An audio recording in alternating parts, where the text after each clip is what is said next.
que eu vou apresentar para vocês não é bem uma conferência. É um projeto ainda em andamento, vocês vão notar que o texto é um texto ainda muito incipiente. Eu tenho pesquisado ultimamente literatura contemporânea no Brasil e alguns pontos localizados na América Latina, e me chamou muita atenção a obra de Mário Bejaquim, que eu tenho lido com certa frequência há algum tempo. O que eu vou apresentar para vocês nada mais é do que uma versão muito incipiente de um pequeno livro que eu pretendo publicar no início do ano que vem sobre esse autor, ao qual eu tenho me dedicado e que tem me causado bem mal, bem porque é uma obra muito atrativa, você não consegue sair dela, e justamente você não consegue sair dela também muito mal. Mas é esse sentimento que eu acho que a obra dele nos leva a ter.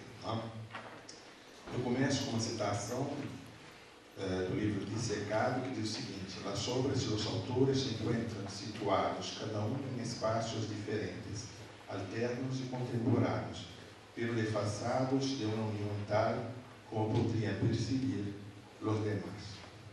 A citação epígrafe refere-se ao Congresso de Dobles da Escritura Americana, que teve lugar em Paris em 29 de setembro a 1º de novembro de 2003, projeto de Mário Bejaquim. Nele, 4 escritores, Margot Glantz, Salvador Elizondo, Sérgio Pittoli e José Agustín, comparecem por meio de duplos que leem para o público, decepcionado com a ausência física dos autores, trechos da obra de cada um, escolhidos de um menu previamente estabelecido e ensaiado. A performance, retratada em livro, bilíngue espanhol-francês, escritor e duplicado, double d'écrivain, por ocasião do evento, reaparece em Dissecado, livro síntese, álbum de citações e memorabilia do trabalho do escritor. Em Dissecado, que é um livro de 2011, o autor narrador dialoga consigo com seus desdobramentos. Joe, é uma pergunta, que depois se transforma numa letra árabe e depois em Mário Bejaquim. O diálogo espectral, ausente do corpo físico do outro mesmo interlocutor, conjuga uma série de duplos e dimensões alternativas ou realidades paralelas do texto, onde cada um se projeta. A abstração do lugar ou sua redução a espaços de clausura, como a obra do escritor, manicômio, hospital, quarto fechado, concorre para o apagamento do referente. O texto se abisma em espelho, o sujeito escritor desvanece, torna-se o fantasma de si mesmo pela reaparição obsessiva da função, chamemos desse modo, Mário Bejaquim. A busca do espaço parece ter sido, a busca do vazio parece ter sido atingida. Diz o texto: se encontrou imerso de maneira repentina em una suerte de vacío, donde nada que proviniera del exterior era capaz de produzir-lhe o menor efeito. O efeito de vazio requer a dissecação de textos anteriores até sua mutação numa forma híbrida à maneira de uma instalação, como no caso da montagem teatral de Perros Eros, livro de 2003. Nesse livro, um homem inválido tem sob sua guarda 30 pastores belgas malinois, prontos a atacar até a morte, com um pequeno sinal de seu dono. Na montagem, os animais, diz o texto dissecado, são reemplaçados cada determinado tempo por exemplares dissecados por perros de madeira, ou se deixava cimar durante largos períodos em espaço vazio. Essas intersecções se multiplicam em dissecado.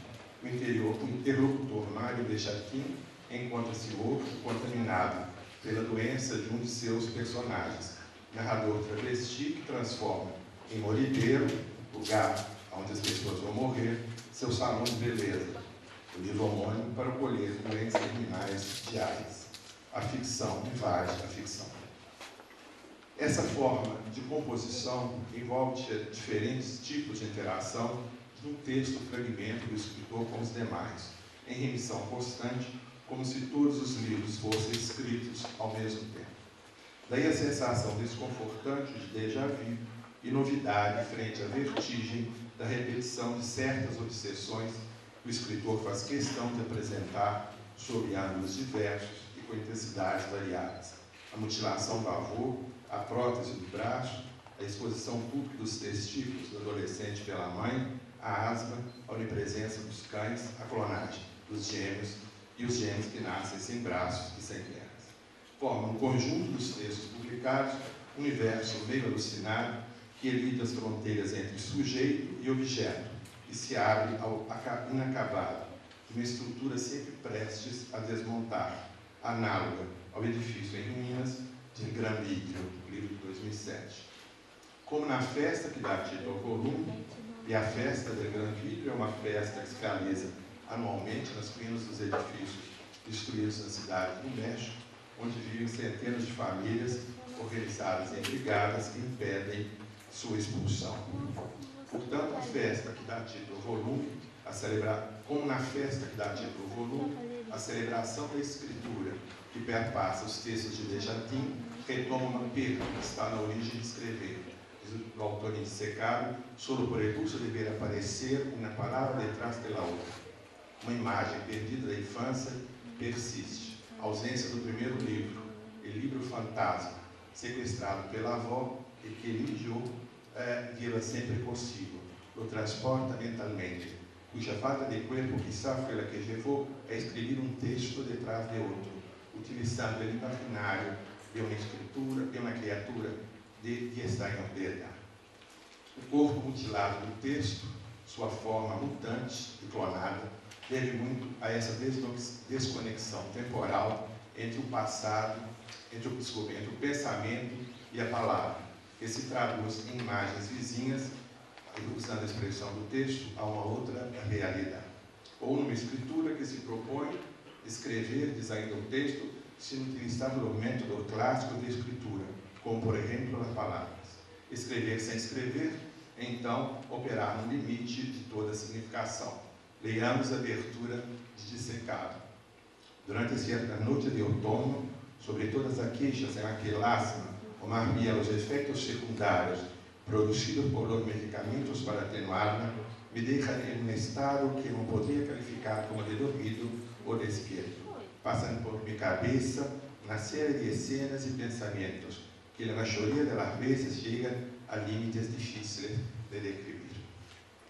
A apropriação da cena inaugural da Recherche, descarnada de afeto e esvaziada do desejo da mãe pelo filho, presente no texto de Proust, instaura um regime de leitura avesso ao horizonte de expectativa da memória como narrativa de identificação do sujeito. Desfaz assim qualquer possibilidade de expressão autobiográfica ou até mesmo autoficcional, determinante da leitura, embora sejam facilmente reconhecíveis aspectos da vida do sujeito na escritura. Na Escola de Dolor Humano de Sichuan, a gente pode ler: viviam-se num pequeno e úmido departamento que acrescenta asma que só descalmada com uma série de medicamentos que, se bien relajan nos bronquios, le llevan a un embrutecimiento en que eu não tenho a certeza de encontrar-me dormido ou despierto. O texto parece, para o autor, outra via de aproximação, em que a memória, usando palavras de Agamben, é l'organo di modelizzazione del reale, che può trasformare il reale in possibile e il possibile in reale. Repetir um texto ou cloná-lo e dissecá-lo, a exemplo de Perros Eros, o Salão de Licheza, é torná-lo de novo possível uma nova ordem discursiva que reforça os traços da anterior pela sua duplicação clonagem. O duplo aqui é um operador de dissecação, decompor os elementos da estrutura do corpo morto do texto para torná-lo outro. O efeito de estranhamento resultante da operação concorre para mais do que elucidar, acentuar, diz o texto de Dissecado, uma verdade terrível por detrás das palavras. Aqui, ao leitor resta apenas pressentir, como os cães surpreendidos pelo narrador, dizer, em meio da noite, virados distraídos e atentos hacia um ponto indeterminado, ou então, captando um achar al que ninguno de nós pode aceder. A A busca dessa forma de percepção inacessível ao humano eleva a um grau máximo de potência o trabalho de montagem textual que se realiza por meio de cortes e recortes no contínuo do relato, de migrações e sobrevivências das figuras em que os eventos narrados se transformam. A montagem assinala de modo perturbador zonas de contato apenas pressentidas entre o humano e o inumano, entre o real e ficção, corpo e linguagem, próximas às revelações de ordem mística, em que o sentido é suspenso por um instante quase imperceptível, como nos ataques de epilepsia do escritor-narrador de Lecciones para una leve muerta, mas esvaziadas de qualquer transcendência, que não seja a página tornada em branco do texto, na hoja flotando en el vacío. E essa é uma referência à página em branco, que é tematizada através de uma referência a Herman Melville em La Cueva del Dolor Humano de Setúbal. O texto parece assim mimetizar a topologia das redes atuais de comunicação, geração, tradução e distribuição de imagens, que estão constantemente transformadas, reescritas, reeditadas e programadas. O original de Salão de Belleza, por exemplo, é contaminado pela sua reprodução dissecato, onde adquire outra perspectiva significante em seu estatuto de cópia ou de clonagem. Torna-se o novo original no novo contexto. El baño de Frida Kahlo reaparece por meio do deslocamento de Benjamin na figura do pintor. Cada cópia ou clonagem é por si mesma um flanelo, experimentando o tempo do aqui e agora na sua repetição interativa em que o texto perde e recupera sua aura. Boris Groys vai chamar a atenção do fato de as instalações serem uma nova forma de flanerie. Propriedade privada simbólica do escritor, o livro se transforma numa plataforma de discussão pública para uma comunidade de leitores. A assinatura Mário Benjamin é esvaziada, ao mesmo tempo em que reafirma em sua reaparição frequente o espaço textual, não uma persona ou um alter ego do autor, mas o traço do processo de articulação entre deslocamento e relocação, desterritorialização e reterritorialização, desauratização e auratização. Nesse sentido, pode ser lido o projeto Los 100 Mil Libros de Benjamin, que consiste na publicação de 100 títulos do escritor, numa tiragem de 1000 exemplares de cada título, com tratamento gráfico especial, tendo na contracapa de cada livro a impressão digital do escritor. O primeiro texto editado, Chique Nagaoka, Una Nariz de Ficción, é a biografia do escritor inexistente. O projeto afirma sua autoria pela negação. O uso de imagens visuais em República Mutate, de 2006, Demerolles, em Fecha de Caducidade, Il Baño de Frida Kahlo, 2008, Biografia Ilustrada de China, de 2009, reconfigura a logística da duplicação ou clonagem em Benjamin. A maneira da cópia digital inaugura um novo ordenamento topológico do espaço, no qual mover-se não tem mais o sentido de abandonar o lugar. Transporte e duplicação ou clonagem superpõem-se. Dados são transportados sem que se distancie de seu lugar original. 2 originais e 2 lugares podem multiplicar-se em escala imprevista. A progressão sem outro centro também provoca mudanças na concepção do tempo, uma vez que sua expansão não apresenta nunca um produto acabado, mas apenas uma versão, como indica a edição, o projeto gráfico da edição brasileira, feita pela Cosac Naif, de Flores e Cães Heróis, que os livros são apenas costurados e vêm dentro do plástico, sem capa, sem acabamento, tá? Como nós editores dizemos. A reprodução se instala no interior do código, no interior mesmo da escritura, para redefini-la segundo uma lógica da repetição, desdobrar, assim, o potencial utópico,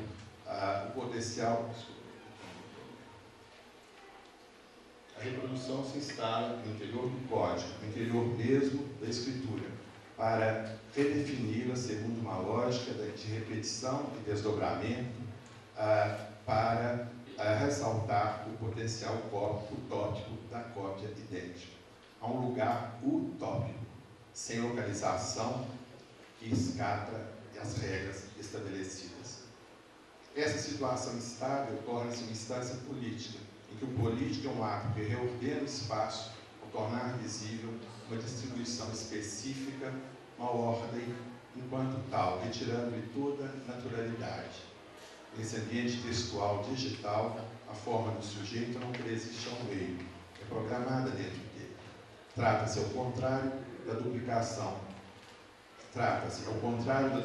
especular do retrato tradicional, de condensar o rastro do sujeito, sua aparição a partir de dados que permitem calcular seus movimentos no espaço do como se da ficção. Eu me refiro aqui aos textos de Mercedes Bunz, publicados em espanhol com o título Utopia de la Cópia.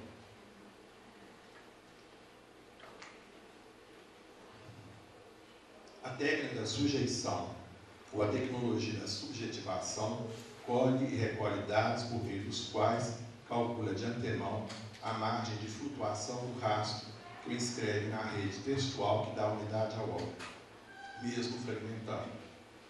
A transformação em sujeito ficcional implica uma forma de subjetivação, dessubjetivação e com ela sujeição a um determinado formato visível, de certo modo controlado, o rastro como signo presente de uma coisa ausente. A perna mutilada da companheira de fisioterapia do narrador em O Fantasma de Massarista, de 2009, a de Frida Kahlo em Demerose Enfeite de Caducidade, ou do escritor personagem de Flores, 2001.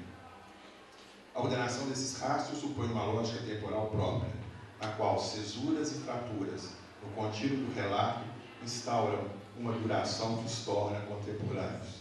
Os fatos narrados podem assim transitar de um texto ao outro como se fossem reproduções infinitas de uma mesma matriz, que usa o tempo à maneira dos antigos sumérios, diz o prólogo de Flores, para la construcción de complicadas estructuras narrativas, basándose sobre la suma de determinados objetos que juntos conformam um todo.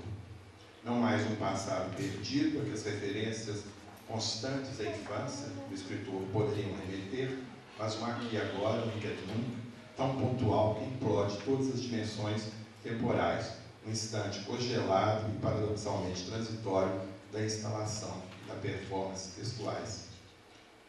Por isso, talvez a obra de Mário Bechatin seja tão perturbadora. Não há antes, depois, fora e dentro.